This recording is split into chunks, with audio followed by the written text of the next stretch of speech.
तो जो fitment factor वाली बात आ रही, कितनी उम्मीद की जा रही कि कितना कम से कम इतना फिटमेंट फैक्टर हो कि तब तो लगेगा कि हाँ कुछ बढ़ा है पैसा? सौरभ साहब, हमने पहले भी इस पर जिक्र किया था कि हमने आपके साथ एक वाइट बोर्ड पर भी इन चीज़ों को डिस्कस किया था।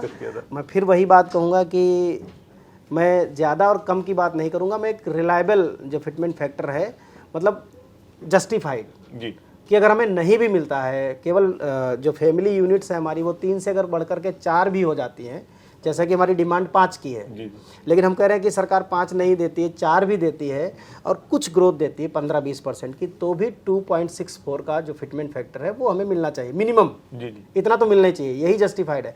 इसके ऊपर सरकार की दरिया दिली पे है, सरकार का दिल कितना बड़ा है, हमें तो लगता नहीं सरकार का दिल है, हमें तो लगता ही नहीं सरकार के पास दिल भी है कर्मचारियों के मामले में। और कर्मचारियों को क्या उम्मीद है 8वें वेतन आयोग से? कर्मचारियों को तो बहुत उम्मीद है, और मतलब लोग कह रहे हैं कि 2.86 भी कह रहे हैं, कुछ लोग तो 3 पॉइंट तक चले गए, बल्कि 3 से ऊपर चले गए। तो मैं कोई हवाई बात नहीं करूंगा, और इतना कभी मिला भी नहीं है। और मुझे नहीं लगता कि खाली अगर बोलने से मिल जाता तो फिर हम तो 3 भी क्यों बोलेंगे, हम तो 4.0 का बोलेंगे फिटमेंट फैक्टर। अगर लोग बोलने से ही खुश हो जाएं तो, क्योंकि आज खुश हो लोगे तो कल रोना पड़ेगा फिर, तो केवल बोलने से कुछ नहीं होता है।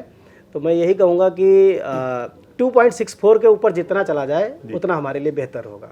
आपको उम्मीद क्या लग रही है कि कितना सरकार दे सकती है? मतलब बात तो है, कर्मचारी तो चाह रहे हैं ज़्यादा। अगर मैं ये कह दूं मुझे उम्मीद नहीं है, तो ये सरकार तो वैसे ही कुछ देना नहीं चाहती।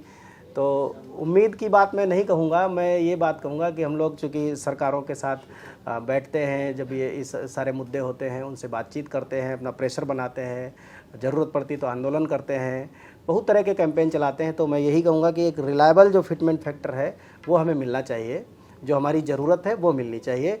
फैमिली यूनिट्स को 3 से बढ़ा करके 5 किया जाना चाहिए, और कम से कम 25% का अलग से ग्रोथ हमें देना चाहिए। जी जी। अब इसमें होना क्या, जैसे टर्म्स ऑफ रेफरेंस को मंजूरी मिल गई, गठन हो चुका है, अब इसमें जो टाइमलाइन की अगर बात करें तो अब इसमें क्या क्या होना है? तरीका ये है कि पहले पे कमीशन को ऑफिस मिले, जी, ऑफिस मिले, फिर वो शेड्यूल जारी करें किन किन के साथ, चूँकि सेंट्रल पे कमीशन है तो सेंट्रल गवर्नमेंट के जितने एसोसिएशन है, पहले तो डिपार्टमेंटल एसोसिएशन तय होंगी, किस डिपार्टमेंट की किस एसोसिएशन के साथ बैठना है, जो भी मान्यता प्राप्त है। उसके अलावा कुछ फेडरेशन है, कन्फेडरेशन है, उनके साथ बैठ के होंगी, और जेसीएम के साथ बैठ के होंगी। तो उनमें उनसे उनके जो प्रस्ताव हैं वो लिए जाएंगे, सजेशंस लिए जाएंगे। पे कमीशन अपनी स्टडी करता है, अपना रिसर्च करता है, उसी के हिसाब से उन प्रपोजल्स के आधार पर वो अपनी एक रिकमेंडेशन तैयार करते हैं। तो इन सब में अगर मैं 6-7 महीने सफिशिएंट मानता हूँ इस सब को काम करने। डिजिटल युग है, कहीं ऐसा नहीं कि केरल में जाना पड़े पे कमीशन को। पे कमीशन अगर शेड्यूल जारी कर दे कि भाई रेलवे वालों के साथ इस हफ्ते बैठेंगे हम, 4 बैठकें होंगी, 5 बैठकें होंगी, तो वो हफ्ता रेलवे वालों के लिए शेड्यूल्ड हो जाएगा, अगला हफ्ता ऑर्डिनेंस वालों के लिए शेड्यूल्ड हो जाएगा। इस तरह से करके हमारे पास ज़्यादा डिपार्टमेंट नहीं है सेंट्रल गवर्नमेंट में, तो उन सबके साथ बैठक करके उन सबके जो उनकी सिफारिशें हैं या उनकी जो डिमांड्स है उनको लेना कोई बहुत बड़ा काम है नहीं है जी। और बाकी स्टाफ होगा तो काम करेगा। तो 6-7 महीने मोर देन सफिशिएंट मैं कहूँगा।